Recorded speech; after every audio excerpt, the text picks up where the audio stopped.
आपका नाम? प्रकाश तिवारी। तिवारी जी, आज जो बैठक जो बड़ी बाजार में रखी गई थी जन चेतना समिति द्वारा, किन मुद्दों पर रखी गई और क्या निर्णय लिया गया? देखिए, जन चेतना समिति के जो नवयुवक लड़के जो है यहाँ पर, वो आज 3-4-6 महीना से सब लगे हुए हैं। ये बड़ी बाज़ार में जो एक एक करके दुकानें हटाई जा रही हैं, तो इस सब चीज़ से लोग भयक्रांत तो थे ही। तो आज मुझे भी इस मीटिंग में हमारे बड़ा बाज़ार के नवयुवकों ने कहा आने के लिए, मैं भी आया था। और जो है एक हकीकत जो ये है कि हम लोगों ने ये समझाने का प्रयास अपने बड़े बाज़ार वालों को किया और ख़ुद भी समझने का प्रयास किया है कि अगर बड़ा बाज़ार का डेवलपमेंट होना है, चिरमिरी का डेवलपमेंट होना है, तो जैसे 100 बिस्तर का अस्पताल माननीय मंत्री महोदय जी के प्रयास से यहाँ पे बन रहा है, तो बहुत अच्छी बात है। अगर थोड़ा बहुत जो है अगल बगल के दुकान टूटे तो वो भी चलिए, उसमें जगह के लिए था, वहाँ तक भी सही है, उनके बदले में दुकानें दी जा रही हैं। लेकिन अभी जो कल से जो है आकर के और दीगर घरों को नापी हो रहा है कि रोड से यहाँ टूटेगा वहाँ टूटेगा, तो ऐसा जब लोगों ने बताया तो मैं भी आज इस मीटिंग में मुझे बुलाया गया था तो मैं भी आया। तो एक कड़वी सच्चाई मैंने अपने साथियों के, अपने बड़ा बाज़ार के निवासियों के साथ सामने रखा कि देखो भाई, एक कड़वी सच्चाई तो है कि इसके नीचे कोयला है और इसका नोटिफिकेशन हो चुका है राज्य सरकार के, सेंट्रल गवर्नमेंट के द्वारा, उसके बाद राज्य सरकार के द्वारा नोटिफिकेशन हो चुका है इस ज़मीन को, इसमें कोयला उत्खनन के लिए SCCL को देने के लिए इसका नोटिफिकेशन है। बाकायदा मैंने वो कागज़ भी अपने जो है साथियों को यहाँ पे दिया है। आपने कहा कि इस जमीन का नोटिफिकेशन हो चुका है, इसके नीचे कोयला है। हाँ, तो मंत्री जी को इस चीज का एहसास नहीं था क्या कि नहीं, बड़ा हॉस्पिटल बन चुका है? नहीं, मंत्री जी का यहाँ पे कोई गलती नहीं है। मंत्री जी को एहसास है।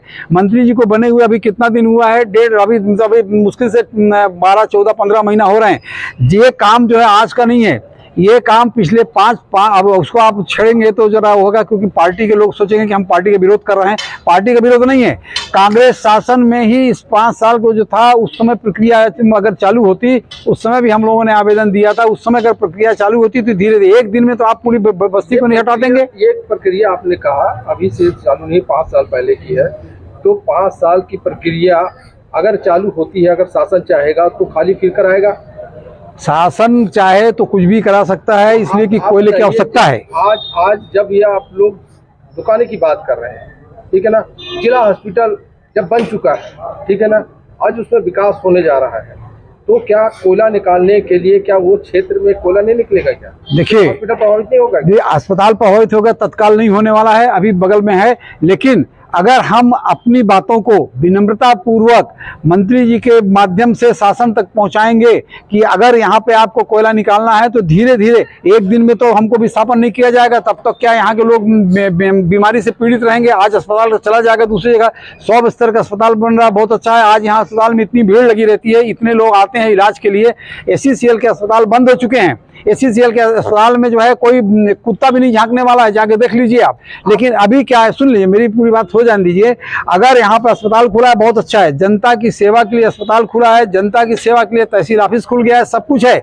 लेकिन हम लोग मंत्री जी से ये निवेदन हम लोग आज सहमत हुए हैं कि हमने कह दिया अपने, मतलब अपने साथियों को, यहाँ पे बड़ी बाज़ार के निवासियों को, आज नहीं कल हमको उठना ही पड़ेगा, क्योंकि कोयला जब चारों तरफ खत्म होगा। लेकिन उसके लिए हमें पहले पट्टा मिलना चाहिए। हम इतने साल से यहाँ पर हैं, बहुत सारे लोगों को पट्टा मिल गया, तो किस आधार पर मिल गया? तो हम लोगों को भी पट्टा मिलना चाहिए, हमको पूरा मुआवजा मिलना चाहिए। इसके लिए प्रक्रिया लगेगी 3 साल 4 साल, तब तक क्या हम जो है हमारे मरीज जो है अगल बगल के, वो कहाँ जाएंगे, भटकेंगे? तो अस्पताल होना जरूरी है। अस्पताल एक जनहित का चीज़ है।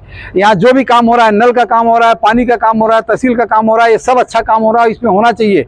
लेकिन साथ ही साथ हमारा ये कहना, आज हम सब सहमत हुए हैं कि हम आदरणीय मंत्री जी के पास जाएंगे और कहेंगे कि अस्पताल बन रहा, बहुत कुछ है, ठीक है, हम लोगों को जो थोड़ा बहुत तकलीफों को झेलना पड़ेगा उसके बाद। लेकिन अब रोड चौड़ीकरण होगा तो 10-10 फुट, 15-15 फुट जाएगा, तो आधी मकान लोगों के खत्म हो जाएंगे। ठीक है, आप उचित है तो आप करिए, कुछ दिक्कत नहीं हमको। लेकिन हमको कहाँ विस्थापित करेंगे और उसको पहले हमें मुआवजा क्या मिलेगा गवर्नमेंट के रूल के हिसाब से, उसके लिए हम बात करने जा रहे हैं। और निश्चित रूप से मंत्री जी को हम जब प्रेम से ये बात सामने रखेंगे तो हमारा सरकार हमारी बात सुनेगी और हमको समय लगेगा, 1-2 साल, आखिरी तक में हम विस्थापित यहाँ से हो जाएंगे।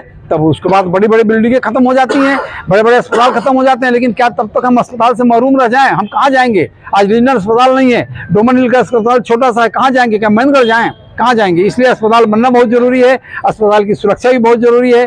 कल को अस्पताल में आग लग जाएगी तो वहाँ पे अग्निशमन यंत्र को आना, जो 3 4 5 मतलब वो गाड़ियाँ आएंगी तो कहाँ खड़ी होंगी, वो सब सही है। लेकिन साथ ही साथ अगर हमारा दुकान टूट रहा है तो हमारा हृदय भी, हम 50 साल से अगर कर रहे हैं तो हमको भी तकलीफ हो रही है, तो हमको कोई एक व्यवस्था दी जाए। हमें कोई भी, हम कोर्ट नहीं जाना चाहते, कहीं नहीं जाना चाहते।